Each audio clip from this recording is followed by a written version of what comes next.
بسم الله الرحمن الرحيم. السلام عليكم ورحمة الله وبركاته. الحمد لله رب العالمين، والصلاة والسلام على أشرف المرسلين وعلى آله وصحبه أفضل الصلاة وأتم التسليم. Jamaah yang dirahmati Allah Subhanahu wa taala, kita lanjutkan kajian MBA kita dan tadabburnya pada suratul A'raf ayat ke-94. Silahkan dibuka suratul A'raf ayat ke-94. Baik, kami baca, silakan jamaah ikuti bacaan kami. A'udzu billahi minasy syaithanir rajim. وما أرسلنا في قرية من نبي إلا أخذنا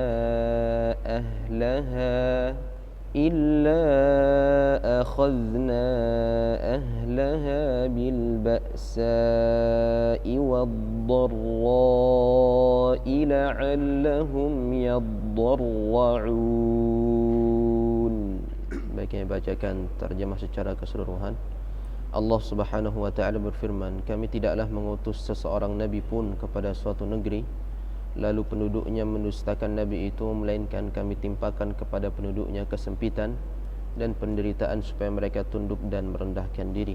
Assalamualaikum warahmatullahi wabarakatuh. Bismillah, alhamdulillah, la haula wala quwwata illa billah. Asyhadu an la ilaha illallah, asyhadu anna Muhammadan abduhu wa rasuluh. Teman-teman semua, kalau di kajiannya Pak Quraisy Shihab ya, bil ba'sa wad-dharra ini dimaknai bahwa upaya-upaya Allah agar manusia itu merintih, mengibah ya, dan memanggil nama Allah, seperti itu ya. Jadi kajian tasawufnya, biasanya manusia dalam kondisi seperti itu ya, sebagian besar ya, itu baru teringat kepada penciptanya ya. Dalam kondisi sakit ya, kondisi kelaparan, apalagi dalam kondisi menghadapi musibah. Itu dari Pak Quraisy Shihab ya. Di kajian lain, ayat ini berhubungan dengan ayat-ayat sebelumnya ya.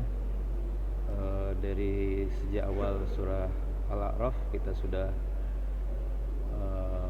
membaca mulai kisah Nabi Hud, Soleh, Lut ya, Nuh, Shu'aib, terakhir Shu'aib. Ini sebuah ketentuan Allah ya. Ketika manusia-manusia itu berbuat kebaikan, maka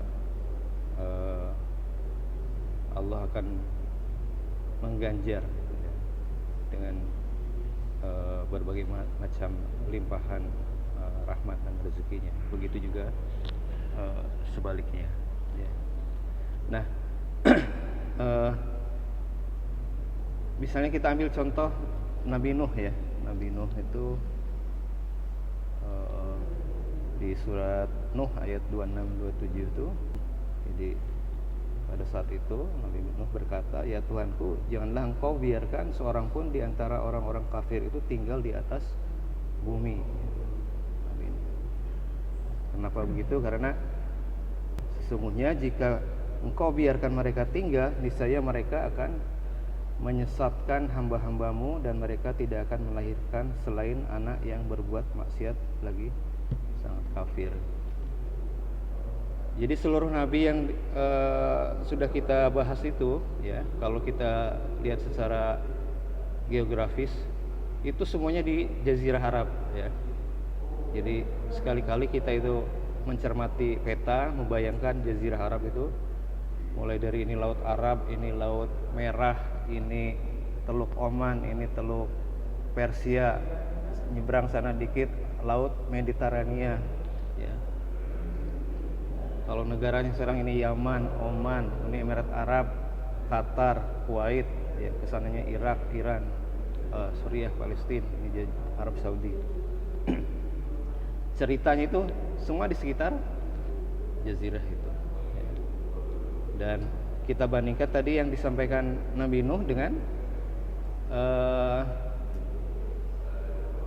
Nabiullah Muhammad Sallallahu Alaihi Wasallam, ya, ketika berdakwah di Taif, ya, ditolak, dilempari dengan kotoran manusia, dilempari dengan batu sampai berdarah Nabi, ya, dan para malaikat marah, ya, termasuk malaikat penjaga gunung-gunung, ya.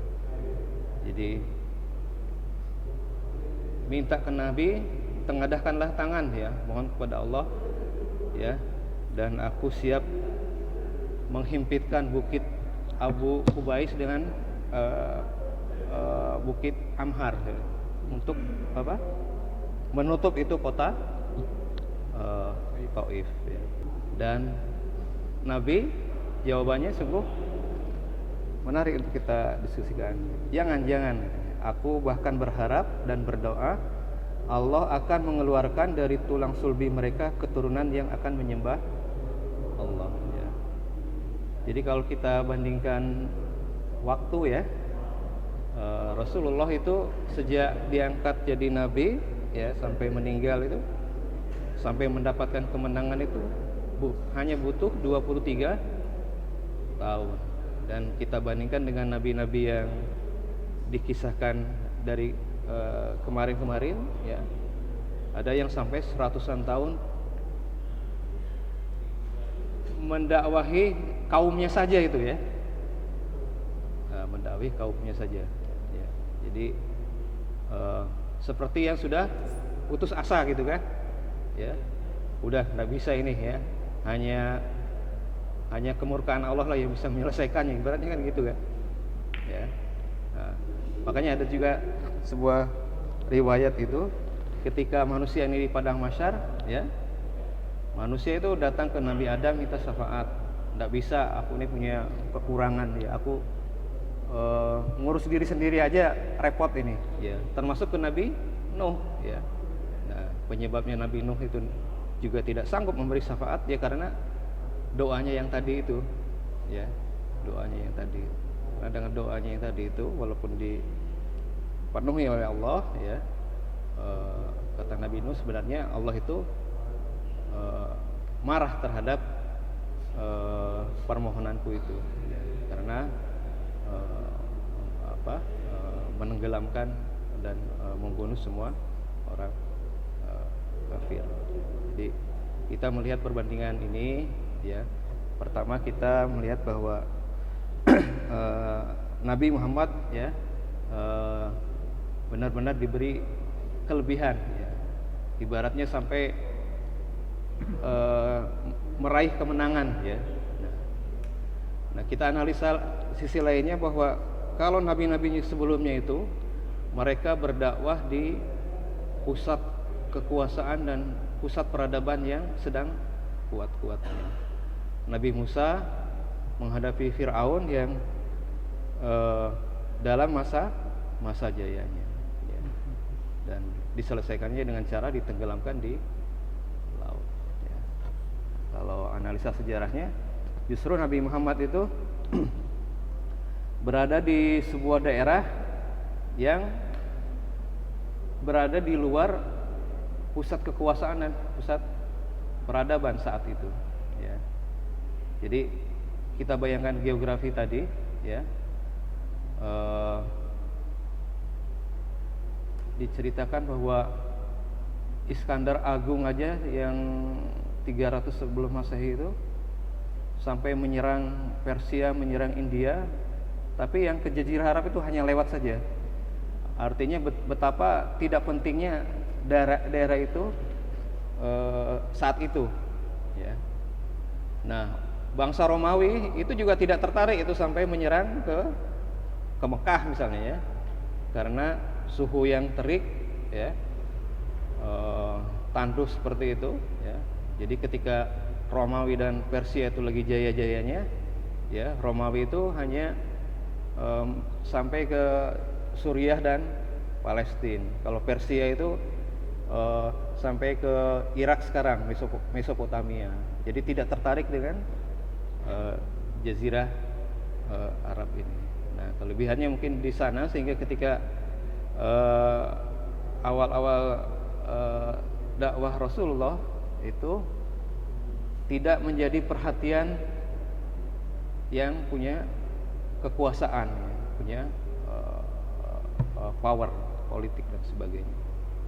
Ya, baru serius berinteraksi dengan Romawi, dengan Persia itu ketika seluruh bangsa Arab itu bisa disatukan oleh di bawah kepemimpinan Nabi. Jadi tiba-tiba muncul aja sebuah kekuatan itu yang tidak disadari oleh Romawi dan Persia saat itu. Ya, ini kondisi yang menguntungkan, ya, Islam pada awal-awal itu. Ya. Di ketika kemarin keluar undang-undang Omnibus Law itu, ya, saya itu sampai berpikir begini, kayaknya kita ini berat benar, dan tidak, kriterianya jauh sekali kayaknya untuk mengikuti tahapan Rasulullah itu kan. Kualitas kita ini jauh sekali, ya. Jangankan 2-3 tahun, mungkin 230 tahun aja kondisi umat Islam sekarang ini berat sekali, ya. Tapi berharap seperti nabi-nabi Nuh, Nabi Musa, Allah mengirimkan kemurkaannya terhadap kondisi bangsa Indonesia ini, level kita juga nggak nyampe, ya, nggak nyampe levelnya Nabi Musa, Nabi Nuh, Nabi Hud, ya. Saking ininya, ya, lihat kondisi seperti ini, ini gimana kondisi umat Islam di Indonesia ini seperti ini, ya, ya.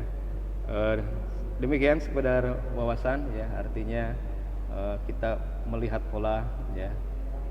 Mungkin kita harus belajar serius bagaimana ini Rasulullah dalam jangka 23 tahun itu bisa membangun sebuah kekuatan yang luar biasa, ya, bisa mempersatukan seluruh bangsa-bangsa Arab, ya, seperti itu, bisa mengalahkan superpower Romawi dan Persia, ya. Itu yang harus kita timba, ya.